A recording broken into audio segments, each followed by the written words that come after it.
হ্যাঁ, ওই বিক্রি নিয়ে রাখুন।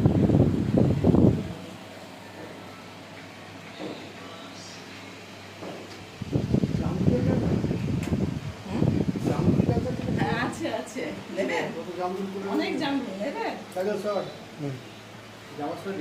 আছে, নিয়ে যাবেন, অনেক আছে। আপনাদের ফোন এসছে। আচ্ছা ঠিক আছে, পরে ফোন করছি।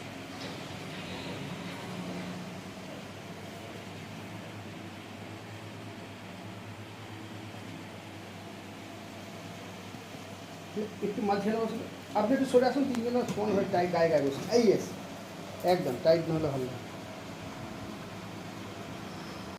কি নাম তোমার? দৈবায়ন বিশ্বাস। হ্যাঁ, মাধ্যমিক পরীক্ষা কি হয়েছে তুমি? 5th র্যাঙ্ক, কত নাম্বার পেয়েছো? 693। কোনটায় কত পেয়েছো? বাংলায় পেয়েছি 98, ইংলিশে পেয়েছি 96, অঙ্কে 100, ফিজিক্যাল সায়েন্সে 100, লাইফ সায়েন্সে 100, হিস্ট্রিতে 100, জিওগ্রাফিতে 99। তোমার সবচেয়ে প্রিয় সাবজেক্ট কোনটা ছিল? আর সবচেয়ে ফেভারিট ছিল ম্যাথামেটিক্স, তারপরে ফিজিক্যাল সায়েন্স। এই যে তুমি ভালো রেজাল্ট করেছো, তোমার আগামী দিন কি চিন্তা ভাবনা রয়েছে?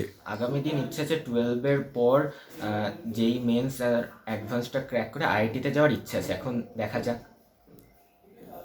এই কোন স্কুলে পড়ো তুমি? Batkula United academy. তুমি সারাদিনে তোমার এই যে মানে ভালো রেজাল্ট করার সাফল্যের পিছনে কার অবদান রয়েছে? সবার আগে আমার মা বাবা, তারপরে পরিবারের সকলে, আমার পাড়ার প্রতিবেশীও আমাকে সহযোগিতা করতো। এরপরে আমি যাদের কাছে টিউশন পড়তাম তারাও আমাকে যখন আমার যেটা দরকার সহযোগিতা করেছে।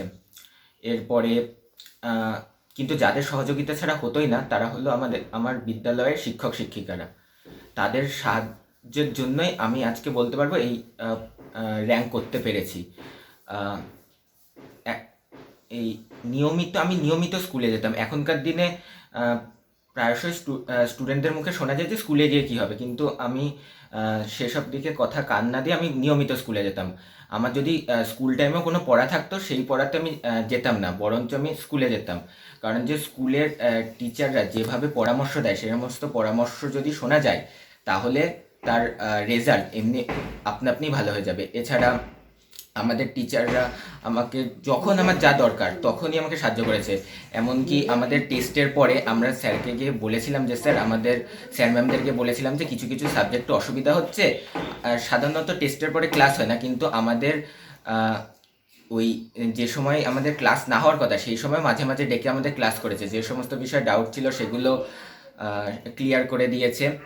আর তারপরে মাধ্যমিক পরীক্ষার 2 সপ্তাহ আগে প্রত্যেকটা সাবজেক্টে মক টেস্ট নিয়েছে। এই সমস্ত মক টেস্ট দেওয়ার জন্যই ভালো রেজাল্ট হয়েছে। এছাড়া বাতকুল্লার কিছু সংগঠন পরীক্ষা নিত, যেমন Batkulla science and nature club.